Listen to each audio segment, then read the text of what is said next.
Hello, everyone, and welcome to Into the Unknown. We are here today to talk a little bit about my story, share with you the experience I had with cancer, and what I'm planning to do to light the path for everyone who follows in my wake.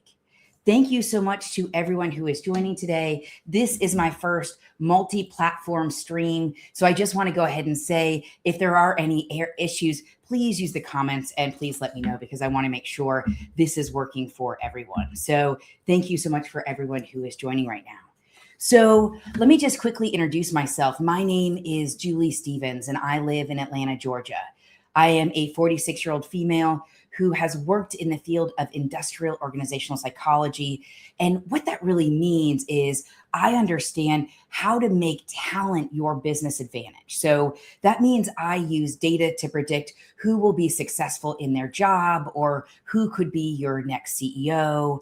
How do you build a team to execute your business strategy or really build a process to understand how personality can impact your business? So all of those things are what I do every day, helping companies, and have done that for the last 25 years.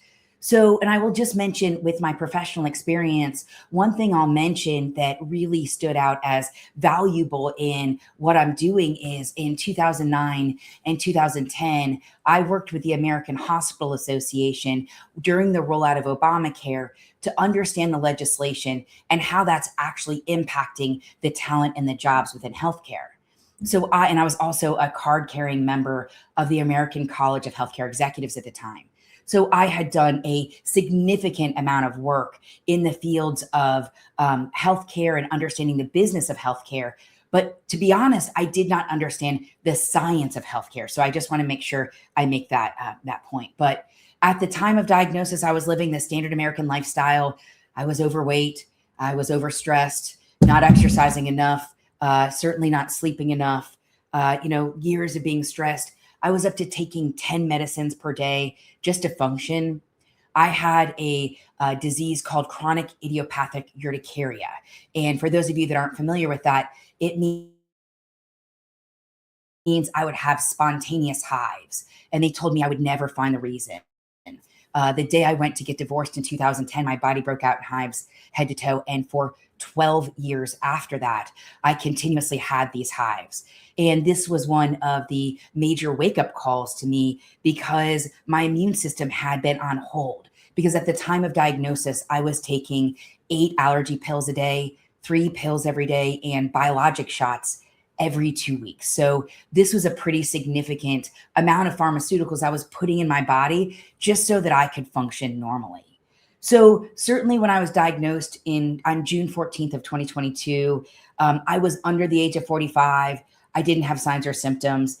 And I was woken up from my colonoscopy being told that I had a tumor so large they couldn't get the infant-sized camera to the other side. So this is a really important moment of I really didn't have cancer in my background. There wasn't a ton of cancer in my family. And certainly when we were, when I was diagnosed, my first reaction was to say, colon cancer, isn't that a like 7-year-old man's disease? And once upon a time it was, but the truth is the population that's growing in the fastest is under 50. So I was in that target demographic that's really been impacted by the colon cancer epidemic. So when I was diagnosed, let me be clear, I have a pretty great story about how I use the best of all healing modalities, but that's not how I started. You see, when I started, I was purely conventional. When someone asked if I was going to go alternative, I was like, I'm not alternative. I'm looking for the big guns. So that's exactly how I want to feel. That's exactly how I felt at the time. And I just want to roll my eyes at that person. So I might get a little different when I talk about that version of me. But I was so closed-minded and really thought I just needed to listen to my doctor. And so, I'd studied U.S. News and World Report as part of my healthcare experience and working with the American College of Healthcare Executives. So I understood that there was a difference in quality between different hospitals. So I knew at least that could give me an advantage by researching which are the hospitals in my area that have the best cancer outcomes. So I at least had done that. And I thought I was really gaming the system by looking at what the best hospital was. And the truth was, now that I know, that's like child's play. That's the lowest hanging fruit that you should be looking for a good hospital. I was just scratching the surface of the total advantage I ended up giving myself. So I was diagnosed June 14th of 2022, and July 14th of 2022, my colon closed and I had to have emergency surgery. I had to have an emergency right hemicolectomy, and they took 61 of my lymph nodes. The pathology report came back and the cancer had spread. In fact, it was quite aggressive. And so I was hoping that surgery was the only thing I was going to have to do. And I found out in that moment that it was going to be much more than surgery ahead of me. And I want to say that was one of the darkest nights of my life, hearing that news and, using Dr. Google and finding out I had a 14% chance of survival. You can only imagine all of the feels you feel in that moment. It really was a moment where, you have to come to terms with what are you going to live and how are you going to die and what are you going to do? And there was a lot of deep introspection, and I felt all of the emotion that night. I really went through the gamut. And then I asked my nursing staff for a sleeping aid because I knew that I needed to let my body rest, and I knew I needed to let my subconscious quiet, and I knew I needed to get very still, because all I felt in that moment was fear. And down deep inside, I understood that I could not operate this journey living in fear. And so I closed down, I went to sleep, and I put everything else out of my mind. It was a really beautiful moment in time because I woke up that morning inspired. And I got stepping, because if you know, after surgery, the very best thing you can do to give yourself an advantage is to move and get your circulation flowing. And so I was out there high stepping first thing in the morning that Saturday morning. And I went up to the charge nurse and I said, listen, can I throw a disco stroll later tonight? And she's like, Julie, what is a disco stroll? And I was like, listen, I got some pretty rough news last night and I have a 14% chance of survival. I need to do something today that's just fun, that's joy, that's not about being sick and I feel good right now, even though I just had finished surgery. And she goes, absolutely. Invite everyone on the hall and let's see who we can get out there to really stroll with you. And so this was the point where I started to think about what is in my advantage. And let me just say, I had a 14% chance of survival. My birthday is May 14th. I was diagnosed on June 14th.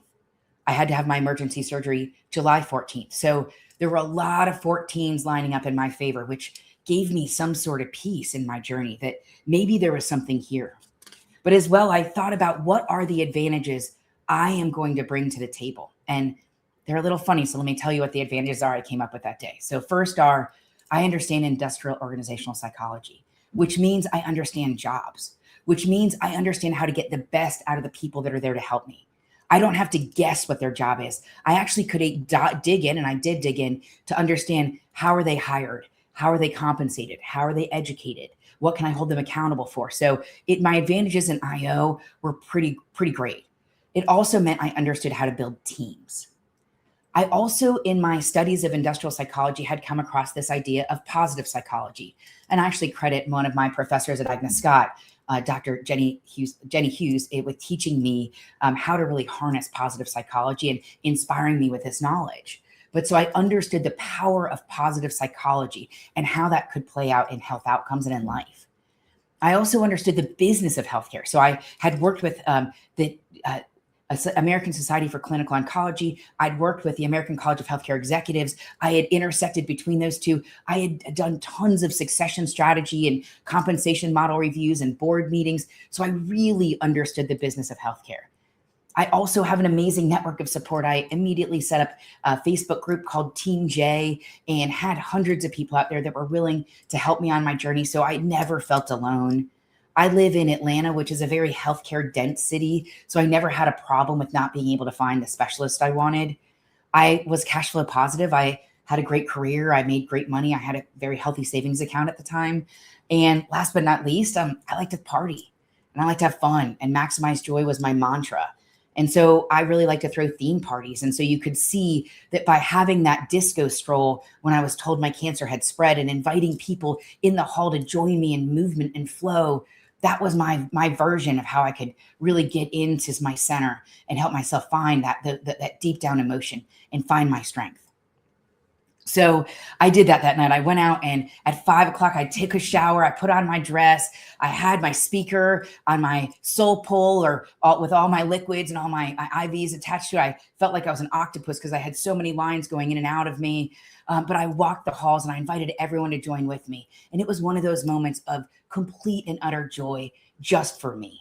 So I think that was one of the major points of my journey that was different. Instead of spending the day thinking, woe is me, and worrying, I spent the day party planning and getting ready. And that was my first step in what I call joyfiance, or being joyful in active defiance. So I want to share with you what that actually looked like in my hospital. And so when you think about the average hospital room, I don't think you think about stuffed animals and speaker systems and games and pictures everywhere. I literally had so many flower arrangements delivered that every room on the hall had a set of flowers from Julie Stevens. So my room was a room of life and frequency and joy and all of the things that you want in the hospital, not of death and dying and sickness. So I want to encourage you very early on to think about how you can create that frequency no matter where you are in your life. But so when my first oncologist stopped by my hospital room and told me that it would be 6 months of chemotherapy, then we would do a PET scan, that seemed insane to me. It's really important to say that, because when you understand me and when you look at the process I'd been through, you see I was diagnosed with disease simply after having a colonoscopy. And then they went in and did imaging and did a PET scan and a CT scan and said, yes, you do have colon cancer. And then they did a biopsy after they did the surgery, and they were able to tell me that the type of colon cancer it was. And then just straight from there, from an easy, it's, is an adenocarcinoma? Is it a sarcoma? What type of cancer is it? Just a is it a mammal, or is it, that sort of very basic information. Then we immediately went into our treatment strategy, or the standard of care. And for me, that was 6 months of chemotherapy, and then we would do a PET scan. And that's what it was. That's when I was mapping out the process in my brain. I was like, wait a minute, I think we can get more data than biopsy and imaging.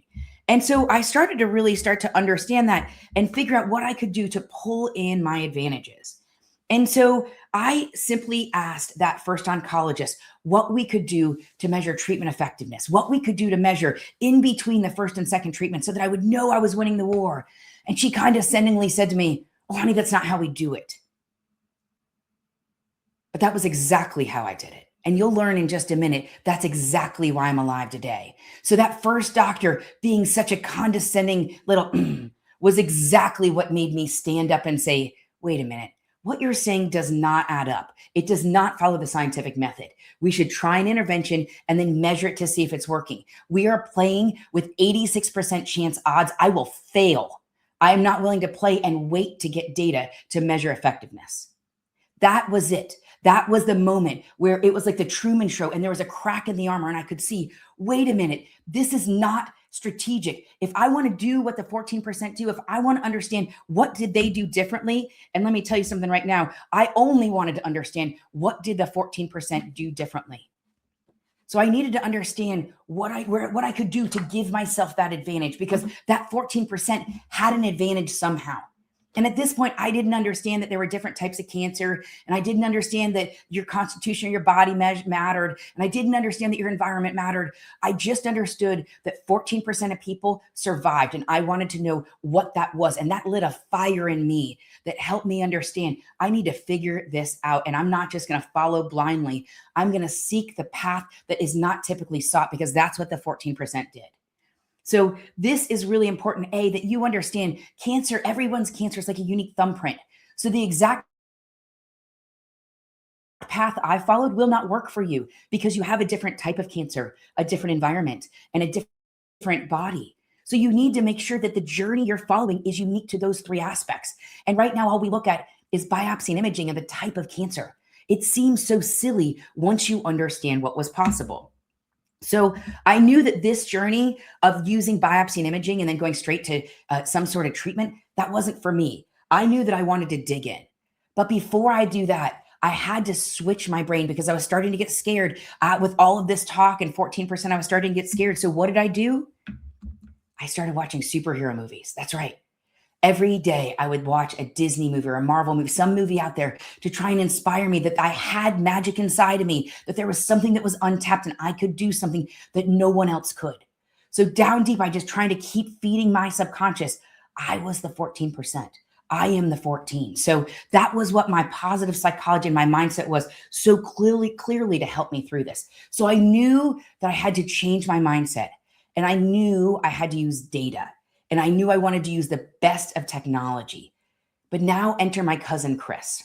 And Chris called me no fewer than 5 times and said, Julie, I want you to go see a gentleman by the name of Oscar Sierra in Atlanta. And I said each and every time, Chris, I'm dying. I need big boy medicine. I'm not looking for herbs. I'm looking for the real deal. I need to bring the bazooka. So I thank you so much, but I really need to find someone that's going to help me live. And he consistently said, I hear you. And there's part of the puzzle you don't understand. So will you please go see Oscar Sierra? He called me week after week after week, begging me to go see Oscar. And every time I came up with an excuse as to why I was going to follow the conventional model. Until that moment where the oncologist told me we would do 6 months of chemotherapy and then we would measure for efficacy. I was willing to figure out what I did not know. So I made an appointment with Oscar Sierra that next day. So I just want to say thank you so much to my cousin, Chris. It is because of Oscar Sierra, the herbalist, and he is a nutritionist. He is an acupuncturist. He is basically serves as a naturopathic oncologist. And Oscar taught me what I could do, the data I could use to measure if the treatment would ever work. He taught me the data I could use to identify if the treatment was working or what those tells were in my blood. He taught me how to rebuild my body so I didn't have side effects. And he taught me how to rebuild my natural health defense systems. So while it was very much the treatment of immunotherapy that really helped me treat my cancer, my story and strategy is so much bigger than a pharmaceutical. And I credit that to Oscar Sierra. So I just want to say thank you one more time to my cousin, Chris, because without him, there's no way I would have ever done this. But it's important for you to understand this is what I knew at this point. What basic biopsy and imaging tell us is the size and the location, but it does not tell us the health of my body. It does not tell us if it's a match for my treatment. It does not tell us what the root cause of my cancer was. It does not tell us how I can prevent that recurrence. And it does not tell us what my real-time response is to treatment. None of those things were known when I was told 6 months of chemotherapy and then we would measure for efficacy. I think that's a problem because all of those things I was able to identify. And I was able to do that by looking at all of the different types of data I could use in my cancer healing journey. You see, the average journey uses biopsy and imaging. That's the tip of the iceberg. And if you go to a really good cancer center out there, if you go to Memorial Sloan Kettering or MD Anderson, you're also going to get the next 4. Looking at your genetics, looking at your cancer biomarkers, looking at your circulating tumor DNA and the molecular DNA of your tumor or your cancer. So when you go to the best of the best, you get those 4. But when you're at the average hospital in America, you get biopsy and imaging. So for all those people out there saying, my doctor did biomarkers, right on. You're one of the lucky ones. I wouldn't have been one of the lucky ones, but I was because I knew to ask for it. I knew the data to ask for it because I'd worked with Oscar Sierra. So when you look at these 13 different data points, you can begin to understand how you can operationalize this. I just want to say one more time to anyone out there who's operating out of fear, let your mind just listen to what I'm about to tell you. Because when you understand how I went through rational thought process, you're going to want the same care for you. So just to say out there, I flexed my team. I started to understand that there was a bigger puzzle here. When I started to understand there was a bigger puzzle with data, I actually gathered, and it took me 20 phone calls to my oncologist to get this data to understand my tumor. But let me explain to you what this mattered to understand the genomics of my tumor. So what you may not know is you have genes, but your tumor has different genes. And by understanding what the makeup of your tumor is, that is what tells you what treatment will work. I'm going to say that again because I want to make sure everyone out there gets this. It didn't actually matter I had colon cancer. It mattered I had a KRAS G13D tumor. That means that the location doesn't really matter what treatment might work, although oftentimes similar grouped or similar types of cancer will show up in the colon. And so oftentimes there's a KRAS mutation in colon cancer, but it's not always. So it actually mattered more the type of cancer cell I had versus where it was located. And I had a KRAS G13D mutation. When you look up KRAS, and I looked it up in PubMed, but now you can use AI, which is way faster and more efficient. But when I looked up KRAS in PubMed, I was able to find a research study that showed that with lung cancer, a KRAS positive tumor was less likely to be successful or successfully treated with a platinum based chemotherapy. Mic drop. I had a KRAS positive tumor, and what they had prescribed to me was a platinum based chemotherapy. So, this is really important to understand that I knew before I started chemotherapy that it was not likely to work for me. So, imagine this.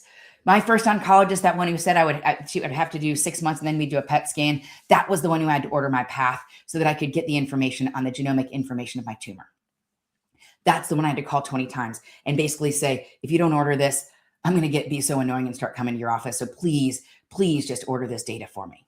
I got that data at 5 p.m. the night before I started chemotherapy on September 14th. So again, remember 14% chance of survival, diagnosed June 14th, surgery July 14th. Now I have chemo starting September 14th. My 14s are complete. So I'm starting chemotherapy and I walk in with my attorney best friend with this data and I pull it, kind of slide it across the table. And I was like, all right, doctor, I don't think this is the right medicine. So let's go ahead and just pivot to that immunotherapy. Because if I look at this data, it shows that I am MSI high. I have a high tumor mutation. I am a perfect fit for Keytruda. So let's just skip the chemotherapy because it's not likely to work. And let's move straight to Keytruda. And his response was, Julie, I'm the expert. I'm the chief of staff. I know how to do this. I'm telling you right now, chemotherapy is the right. Whatever research you're looking at is wrong. I know how to do this. And I had to decide in that moment, am I going to trust the data, the science, or am I going to trust the doctor and the person who's telling me they know what they can do to save my life? And in that moment, I chose the doctor, kind of. Because I didn't really trust him. I trusted the data, but I knew that I had to follow his purpose. I knew that I had to follow him. And I knew that from an insurance perspective, I likely was going to have to fail fast and pivot. So what I did was I measured my blood markers. Remember, that was what I'd asked for, is to understand what I could do to measure treatment effectiveness between treatments. So what I did, and this is really important, is I measured my blood markers and I measured it using CA19-9 and ctDNA. And I was able to see over time that there was a change. Let me explain this to you. So let me just go back and say, with this data, I was able to use the molecular DNA of my cancer to understand what treatments were likely to work. I was able to understand my genetics to understand if there were other treatment pathways that would be open. And did I need to worry about toxicity? So for example, I have the MTHFR gene, which means it's more likely to have a higher toxic burden from the chemotherapy. So I needed to do additional tools to help release that toxicity after the treatment. So that's something that they don't typically do in the standard of care. And then I figured out my biomarkers and my ctDNA to begin to measure that treatment effectiveness. So when you look at this, you can see my advantages with data were how I identified the treatment, how I measured the effectiveness, how I prepared my body and repaired those natural health defense systems, and then how I monitored for recurrence risk. So these were really my advantages. Sorry about that. I'm talking a whole lot. This is when the puzzle began to unlock, guys, though, because I'd studied how they healed across the globe, and I'd identified that there were actually 6 healing toolboxes. These 6 healing toolboxes are pharmaceuticals, vitamins and supplements, nutrition, environment, lifestyle, and your healing team. Wildly important for you to understand, there are 6 healing toolboxes. And you should be asking yourself right now, how many are part of the average pharmaceutical journey? Pharmaceutical journey, that's one. The average cancer journey is a pharmaceutical journey. It does not involve vitamins and supplements. In fact, my doctor told me not to take them because they could interfere with chemotherapy. Not true. He told me it did not matter what my nutrition was, that he could understand and get the cancer with just the treatment. Not true. He told me it did not matter what my environment created, that again, the treatment, the message, the chemo would do it. Also not true. He told me my lifestyle didn't matter. It didn't matter how much I slept, or it didn't matter what I was doing from a work or stress perspective. Not true. And he told me I wouldn't need anyone else but him. Also not true. Because when I studied medical school curriculum, I understood that the only thing that was taught in medical school was pharmaceuticals. So because of that, I understood that I needed to build a team of doctors and healers, a multifaceted team to guide my strategy. And it's important that you understand that as well. When I studied how they healed across the globe, I identified 6 healing toolboxes, one of which your doctor is an expert in. So you need to find other experts in the other areas to help guide you. Because if your doctor is giving you advice on your environment, it is inappropriate. If they're giving you advice on your pharmaceuticals, heck yeah, they're experts. Heck yeah. If they're giving you advice on the food you should eat, not experts, insufficient. Go find an expert in that area. So I just want you to understand they are experts of their lane. You just need more experts than just one guiding your story. So this story of we have more data than we realize. The average journey only uses 2 points. The best of the best use 7. I use 13 different types of data to predict my journey and help me on my way. It helped me understand that I needed a team of doctors because our medical school curriculum had shifted, and we'll talk about that in just a minute. And it helped me to understand I had 6 healing toolboxes to leverage. So I flexed my IO skills and understood how I could build this strategy. But I knew that wasn't enough just to understand what I could employ or what I could buy. I knew I also had to deploy joy because maximize joy was my mantra. So here's some pictures of how I use joy in my journey. And you can see that I would dress up in costume. I would bring buffets. I would bring music and games, all to shift the frequency of the infusion unit. Because when you walk in there, typically, it feels like a place of death, not a place of life. And I wanted to go heal where I could really live. So this was not just a place of good data or strong toolboxes. This is also how I leverage joy as part of my journey. Okay. So remember that doctor told me that there was no way to measure treatment effectiveness? That was a lie. That was a lie. It was a complete lie. So let me say that again. There is a way to measure treatment effectiveness for most of us. For some cancers, it's very difficult, and they do not have an FDA-approved method yet. Although for all hard tumor cancers, there's something coming, and it's called CAMLs. But for me, I was able to find 2 things that could help me measure if the treatment was working. And you see right here, this is the first one, and it's CA19-9. And I think this is really important. I'm going to make this a little bit bigger because I want to make sure you see the cancer.gov outline right there. The doctor told me that there was no way to measure treatment effectiveness, but when I went to cancer.gov, there was a blood test that could measure treatment response listed right there. So I just want to make sure you understand it is not only, this isn't woo-woo crazy science. This is on cancer.gov. This is very well known and researched. It is just not how it's practiced. So it's up to you to begin to ask for some of these blood markers. It's also important to know that they only typically, if they do measure them, they only typically measure the most frequently known one. So for me, they had measured my CEA, but my CEA was never any elevated. It was always CA19-9 for me. And let me walk you through this data because when you see this picture, it begins to understand how important and how impressive this approach really is. So you see right after surgery, I had my CA19-9 was a 37. And it was a couple weeks between surgery and when I started treatment. And in that time, my CA19-9 had grown to a 47. And after that first treatment, it had grown to a 76, which was odd, but we were worried maybe there was just a lot of cancer dust in my blood or something going on. This just didn't quite add up. But after my second treatment, it went to a 162. And that's when I texted my oncologist and said, I think there's a problem. I don't think the chemotherapy is working. I think you were wrong. I think I need to pivot to immunotherapy. And he's like, Julie, trust me, you're fine. And I wrote back and I said, no, I need data to come back in and put that chemotherapy back in my body.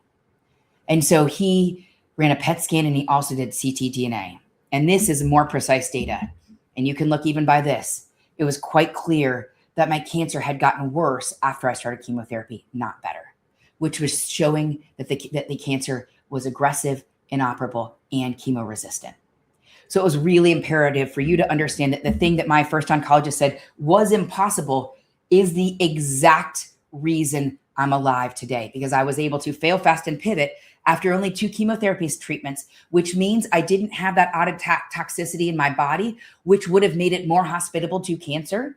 It also means that I did not kill my liver or really hurt my liver as part of this experience, which wouldn't have done anything with my cancer anyway. So instead, I was able to say, yo, this isn't working. I'd already done all the things to protect my body. So I really had no side effects and immediately pivoted to Keytruda. And you can see after a single dose of Keytruda, I went from 162 to 7. Guys, think about the line. Think about the growth from 76 to 162 after 3 weeks. So think about after 6 months where my body would have been with the cancer burden. It would have been exploded. But instead, I caught it when it was just getting out and was able to reverse its course. And the immunotherapy was effective. But let me talk a little bit about that. Because did you know that if you do not have the right gut microbiome, the immunotherapy, even if my cancer could be impacted by immunotherapy, it may not be effective? That's right. It's wildly important for you to have Akkermansia in your gut for immunotherapy to work. The good news is I'd already done all that prep work. I'd prepped my body for either situation. Because when we got the genomic information back about my tumor, and I realized that it was not likely that chemotherapy would work, but it was likely that immunotherapy would, I immediately started to prep for any situation.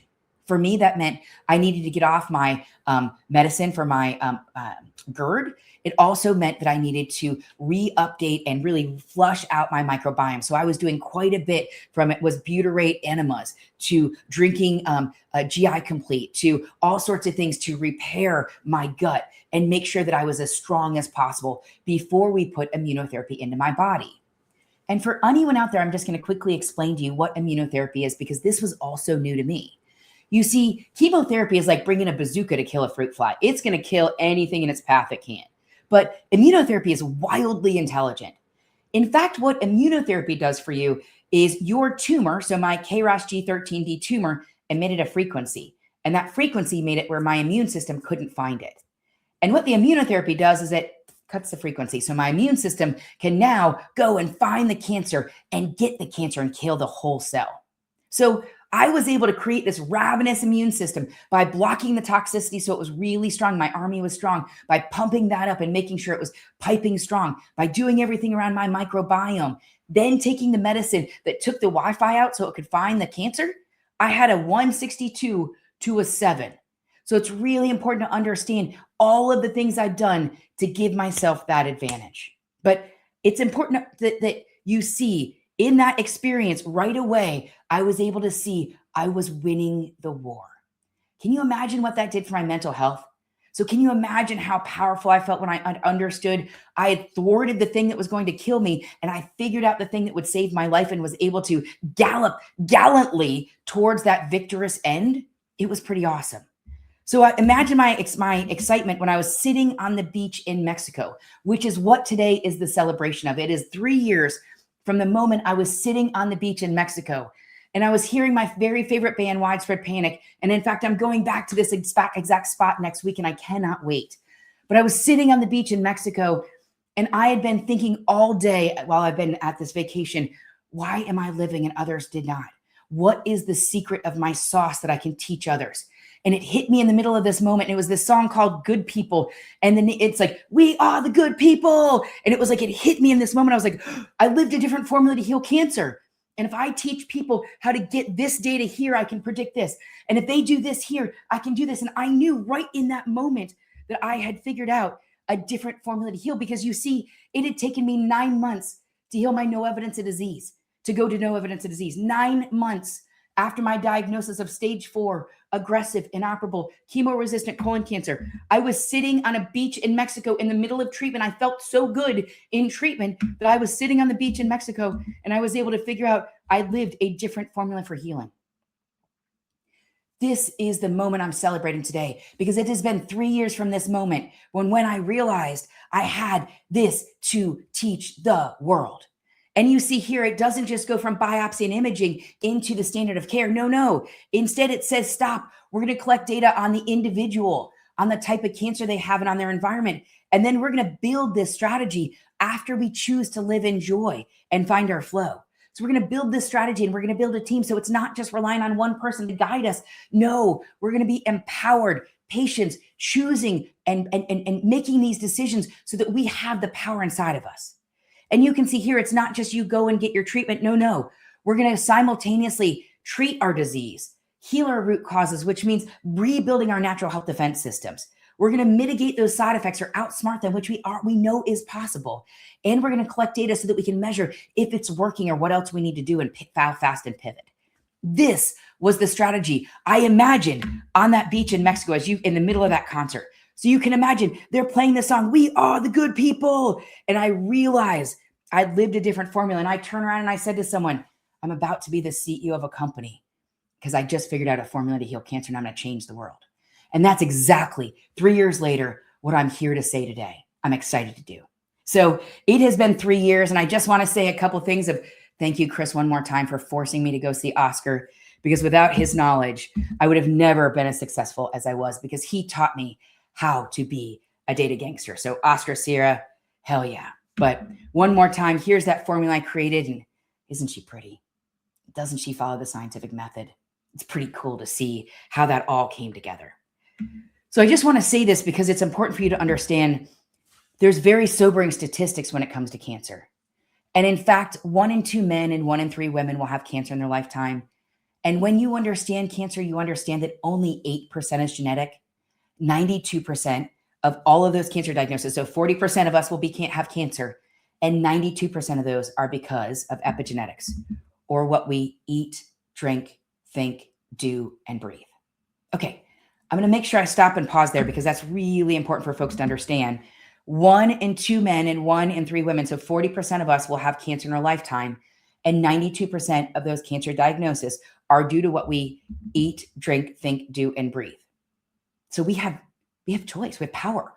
We have so much more power than we've been led to believe. So this information of epigenetics and understanding why cancer took place and what I could do to evolve it, this is the answer. This is the piece that's been missing. We still need our doctors to treat our cancer. That is what they can do well. But we need to figure out why our body was hospitable. What are we eating, drinking, breathing, thinking, and doing that is creating this place where it's not in homeostasis? That's where we have power. So it is not our fault for whatever's happened to this point, but it is our power to understand the decisions we're making that are creating a body that's hospitable to disease. That's powerful. That's exactly what I unlocked.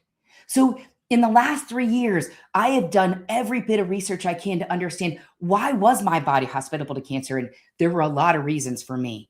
But what I was able to understand is we have 8 natural health defense systems that protect us from cancer every day, because every day, Dr. William Li says, every day we have 10,000 cancer cells. But every day, one of our natural health defense systems protect us.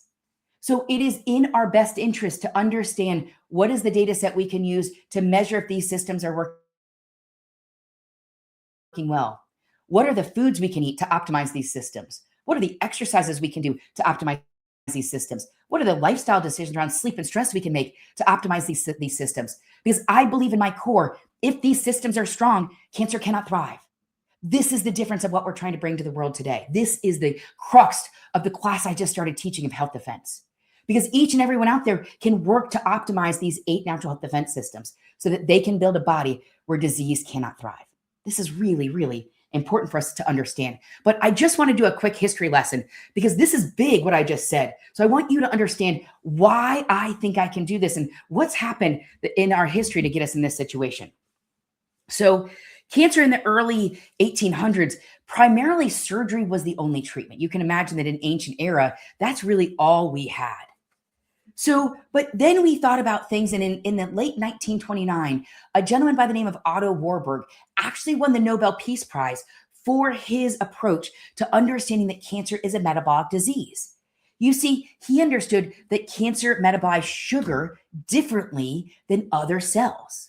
Wildly cool. But pretty quickly, there's also some drama in here. So right before 1929, there had been a shift in medical school curriculum. So let me take a minute to talk about 1909 and the Flexner Report. You see, before 1909, when you went to medical school, and if you went to medical school in California versus Florida, you were taught very different curriculum. So in 1909, the Rockefellers and the Carnegie families came together and said, we need to do something about that, and we need to have some standardization around what it means to be a doctor in America. And so they hired a gentleman by the name of Alexander Flexner, and he was a high school principal. And Mr. Flexner said, I am not fit for this job. I don't know medical school. And they said, no, you should do it. You're going to be great for this job. And so we went out and rode, coast to coast to understand what was happening at different medical schools. And some of the thing that the Flexner report did is really good because it set laboratory standards and it required that you had at least a 4-year degree before you became a doctor.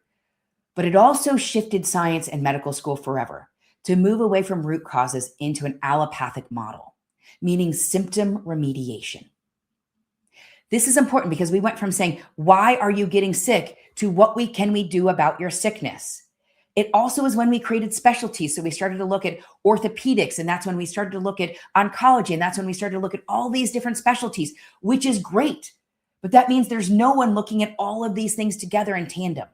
So while it was wonderful that we had standards set, the shift in medical school curriculum meant that our doctors taught and learned pharmaceuticals only, because if they taught anything about root causes, they lost their funding. So the 1909 Flexner Report is really important for you to understand. That is when medical school curriculum shifted to only teach pharmaceuticals. Then in 1929, Dr. Otto Warburg realized that cancer was a metabolic disease, won the Nobel Peace Prize, and it was quickly forgotten because then we understood about genetics. And that was where all the money went. It was all about genetics, and even up into the 1990s with the Human Genome Project. That's where the focus is genetics, genetics, genetics. It is a somatic mutation. And that's when we understood that cancer was random and we could not control it. But then in 2012, Dr. Thomas Seyfried, a Boston College professor, resurfaced this research and was able to reprove that cancer is a metabolic disorder. And that's how we know today that 92% of us have cancer because it's a metabolic disorder, not because it's genetic. So it's important for you to understand this research just resurfaced in 2012. So if your doctor graduated before 2012, they absolutely learned it was primarily a somatic mutation. But it on average takes between 12 to 17 years for something to become standard of care after it's in innovation model. So I want you to understand 2012 is when this came out that cancer is a metabolic disorder. 17 years, we're not there yet. So you will see that the systems are starting to change to appreciate and understand this, but it's not fast enough for those of us who have cancer today. So I want you to understand this is this model, and there's a new understanding of cancer. And that new understanding is that cancer is a metabolic disease.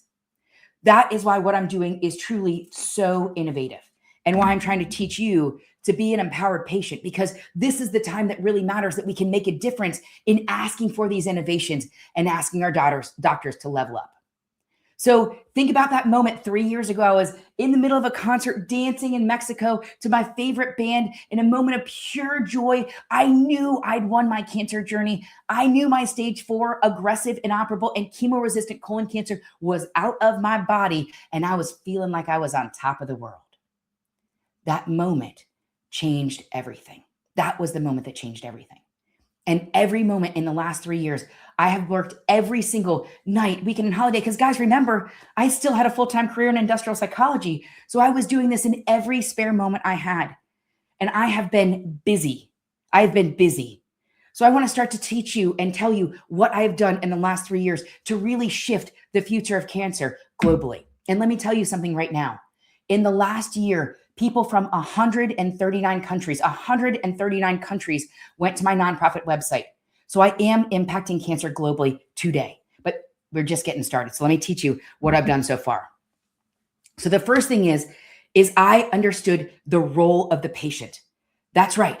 I studied the job of the patient. I wanted to understand what is my job versus what is my doctor's job. And I literally wrote a job description, because I realized most patients have no idea what they need to do to give themselves the advantage. So the very first thing I did was define the role of the patient. Guys, I'm an industrial psychologist. Of course, that's where I started. What is my job? But then the next thing I did was to study what is the role of a doctor. What do you need to know about what their job is and their key performance indicators? So I've done several things to teach that to you after I did this study. The first thing is there's quite a bit in my book, Mojo Healing, How to Make Cancer Suck Less. Mojo Healing, How to Maximize Joy and Build a Cancer Strategy. I can't remember the exact title. Mojo Healing is the name of the book. It's available on Amazon and morejoyhealth.com. So that is a great place to understand the role of a doctor. But I knew you wouldn't just understand my voice. So I have not one, but 2 podcasts for you to learn what you should expect from your oncologist. One is from the view of a nurse practitioner, my very favorite person in the conventional world, Miss Meredith Kirk. I absolutely love her. And so, Meredith, you are a dreamboat. And so, thank you for joining me on this podcast to teach people what to expect from the oncologist from your perspective. But then I also had a 20-year veteran oncologist, Dr. Chad Levitt, join me to teach so that you would know what is the bar you should be setting for your oncologist, because most people's bar is far too low. So the very first thing is to teach you how you can understand your job as the patient and the job of the doctor. So I also went beyond that and have also recorded a podcast. That's podcast number 31 on. So my podcast, everyone for out there, I have a podcast that's on Spotify, Apple, and YouTube. So actually, let me go back and say the weekend after Mexico, I wrote the book. Right after that, I launched the podcast. I started recording these episodes. So the podcast is on Spotify, Apple, and YouTube. It's called Mojo Rising, How to Make Cancer Suck Less. So all of these episodes are part of that podcast episode. So, okay. So we have the role of the patient, which is on the job description on the website. We have the role of the doctor, which is in the book. We've also recently done an Instagram live on this, as well as I have episode 15, which is on what makes a good oncologist with Dr. Chad Levitt, and episode 13, which is on how to identify a good doctor from a nurse practitioner. But we also have a podcast episode on how to negotiate with doctors, because this is a skill set you actually need to have. So you can look at episode 31 of my podcast for that information. The next major thing I worked on is advice for the newly diagnosed, because this is one of the scariest times. And I want to tell you something right now. Most of the time, cancer is not urgent. So let me just say right now, if you want to understand about urgency, check out podcast number 28 with, again, Dr. Chad Levitt and Oscar Sierra, where we talk about which cancers are urgent and which cancers can you slow down, collect your data, and build a strategy. Really important information to understand right after you're diagnosed. But I've also created a What Now guide for cancer patients and a What Now guide for caregivers, so that you understand really what you can do to help and support that person the most. Goes on from there, where we start to think about the art and the science of healing. And you can see there's so much that's changed in the past couple of years. So this is really important to understand where you can build a team and what levers you really have to pull. So I talk about medical school curriculum, the limitations, of course, with Dr. Chad Levitt in episode 15 of the podcast. I also talk about the power of your microbiome in inflammation in one of my very favorite episodes with Dr. Russell Jaffe, episode number 25, where he teaches you so much about the human body. And Dr. Jaffe was a former NIH member, and he is one of the smartest MDs I will ever meet. We talked to you a lot about genetics versus epigenetics in episode 25 of the podcast. We talk about BRCA. So let me talk to you for just a second about BRCA, because I want to make sure you understand that. If you are BRCA positive, what that means is your home security system isn't on. It may still mean that your doors are locked, your windows are locked. You may still have a dog inside, but just that one thing isn't on. So if you're BRCA positive, it doesn't mean you need to go have some radical surgery. It means you need to track your data and build up your body so your other natural health defense systems are strong.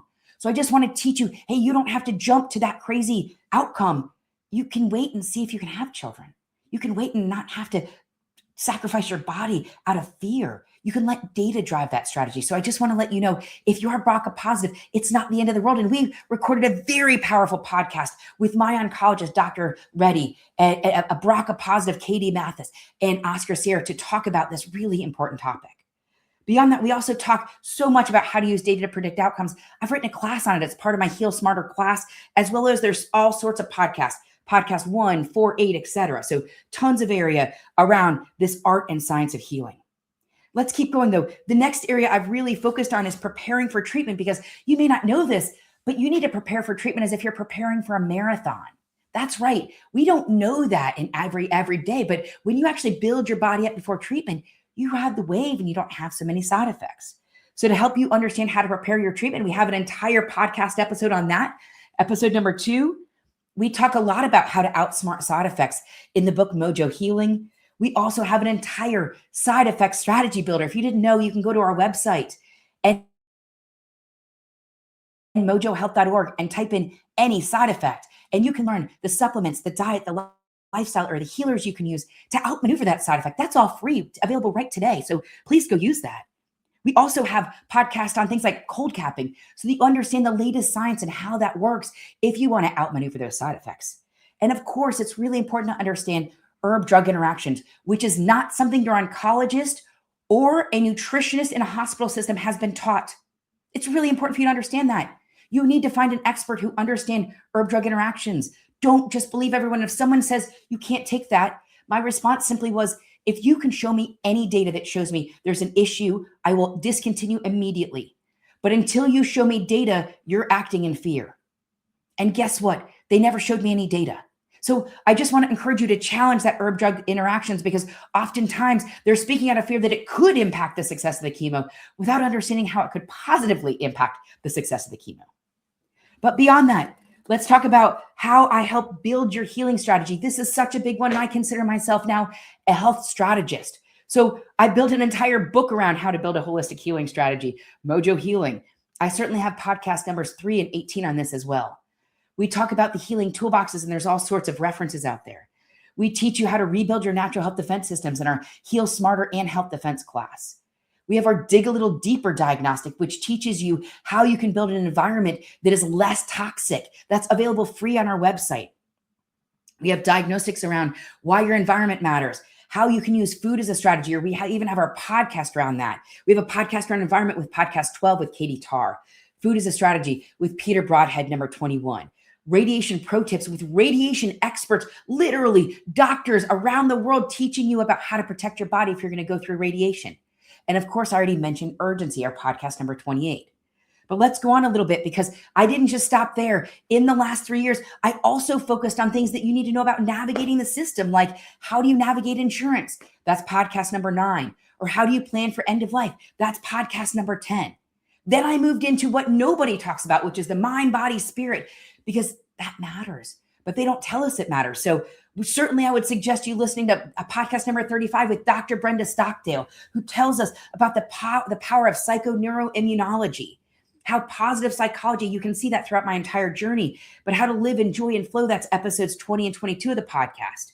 How to wave your freak flag during your healing journey. You saw that in my pictures for my infusion parties. But of course, we even talk about sexual intimacy in cancer in episode number 19. So we get deep into these areas that are dark that nobody talks about.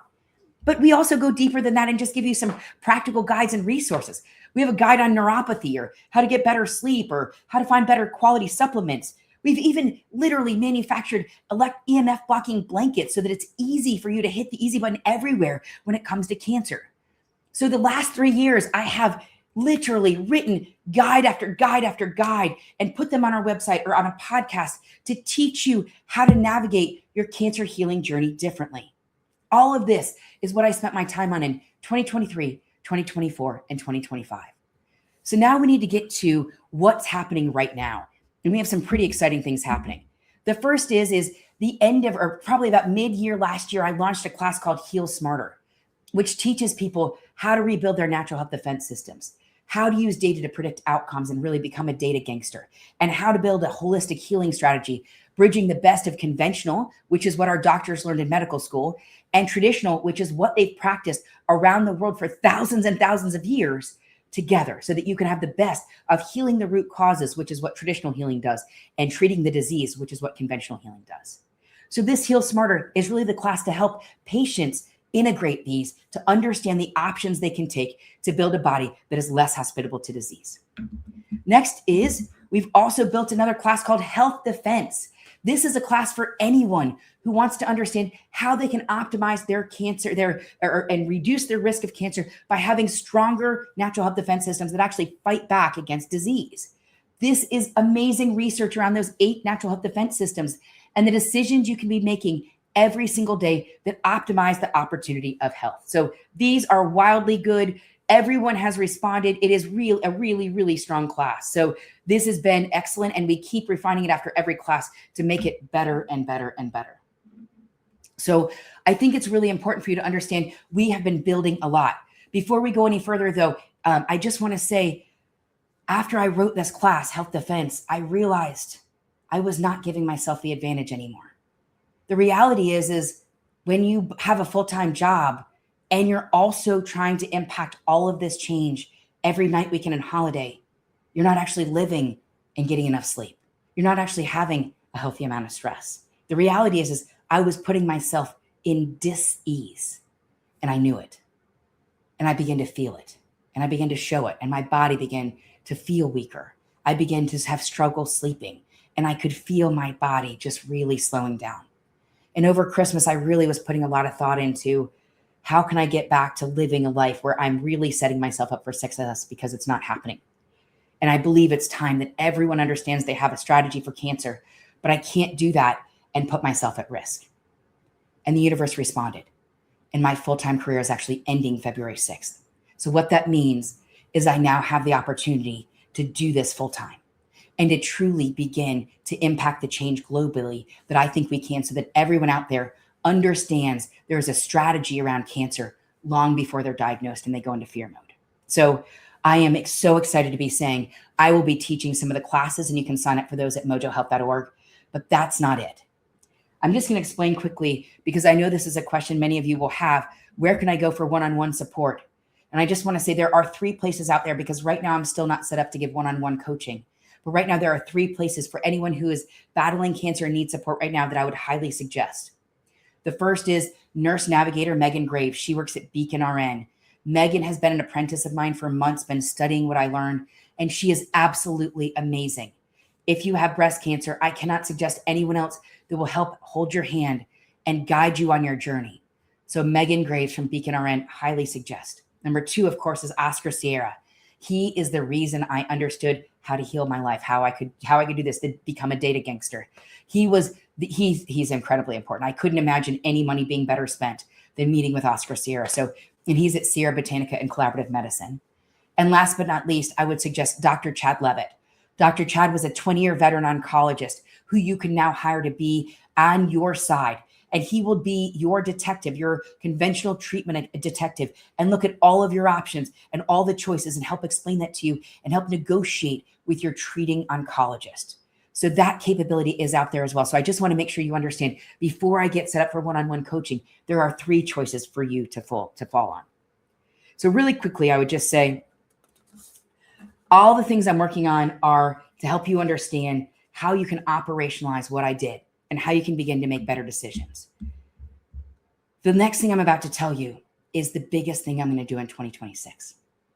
And that is, I've figured out how to build an app to teach you the decisions you're making that you can, and so you can build a body that fights back against disease. This is really, really, really cool.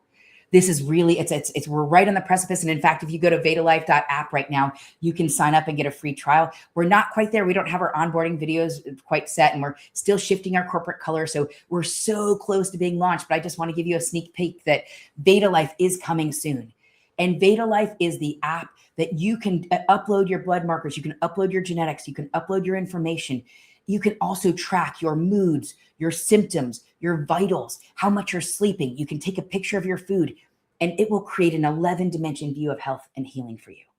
This is designed then to give you an AI version that's a wellness GPS on your journey to help you make decisions, whether it's where can I go walk, or where's a healthy restaurant nearby and what should I order, or I'm going out to dinner and what are the best options on the menu, or can you create a weekly meal plan? Right away, you can hit a button and order that weekly meal plan immediately from Instacart, so have it delivered at your house. So we are trying to do everything possible to help you understand the decisions you're making to build a body that is less hospitable to cancer. So stay tuned, because there is so much more coming about VedaLife. So I am very, very excited to be sharing that with you here shortly. But beyond that, I just want to say, I am going to be changing the world over the next year, and I'm going to need help. So if you are so called to help, I just want to say, I do need to have 3 things. 1, actually 4 things. 1 is I need donations for our nonprofit. So if you are so inclined, the donations for the nonprofit will go directly to helping us rebuild this class and figure out how we can get real-time communities locally and virtually for people to join, so that they don't feel so lonely during their healing experience. So the donation will go to shifting the experience of cancer directly for cancer patients globally. You can make that 501c3 tax deduction donation at mojohealth.org. Or if you're interested in gambling with me and you want to be an angel investor for our new app, VedaLife, we are just about to start looking for our angel investors. So if you are interested in that, email me at info@mojohealth.org, and I would love to connect because we need people that'll help make this dream a reality. And even if you can donate 5 or 10,000, we're willing to look at anything we can to make this happen. If you don't have any money to share, whether that's through donations or through some sort of funding, the things you can do for free are to like, share, and promote, to follow our content. Did you know that our algorithm gets bigger when you like our content more? So giving that like or making a content or sharing it with someone, that makes them think that we're more popular. So it shows us to more people. So that's something you can do absolutely for free.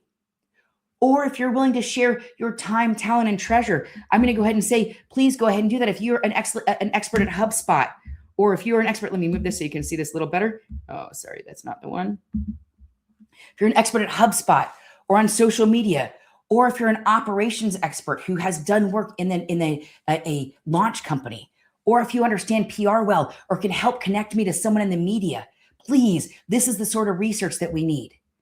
Guys, as you can see here, I am doing everything possible to shift the future of cancer based on my experience. My story is one worth repeating, but I need your help to do that. So in 2026, I'm going to make my commitment to you. And my commitment is that I'm going to continue to spend every single moment I can trying to build tools to make the experience of cancer easier for everyone who follows at my wake. If you want to see me live, I'd invite you to come to the Annie Appleseed Conference next month in Florida, because I'm going to be having an affiliate table there where you can come and meet and greet me live in that conference. But if you want to meet virtually or join one of my classes, please go to mojohealth.org. I have classes on Heal Smarter and Health Defense throughout the January and February that you can still sign up for today. I think I have one spot left in my first Heal Smarter class launching, I think the 26th or 27th. So there are all sorts of ways that you can help connect and support. And I ask you to really think about what you can do to make this dream of being the change I wish to see in the world and shifting the future of cancer a reality. I hope you've learned something. I hope you've learned a lot of things in this past hour. And I ask you to please like, share, and follow, because as I mentioned, us getting this word out there is the way we're going to change the future of cancer. I'm just going to quickly take a look at our comments and see if there's anything here that I need to respond to. Oh, thank you, Tammy. I appreciate that support. Thank you so much. I wish you the best. Oh, Bridget, go. I hope you can get success. Thank you. Oh, I'm so sorry. I'm fading in and out. Apologies for that. Hopefully it's working. Oh, yes. Awesome. Guys, thank you for all your comments. Thank you for your support. Please share Mojo Health. Please share my Instagram, my information. We want to make sure that what we're doing gets to the largest possible audience, and that happens if we all work together. So may you live long and lucky, and thank you so much for joining us today.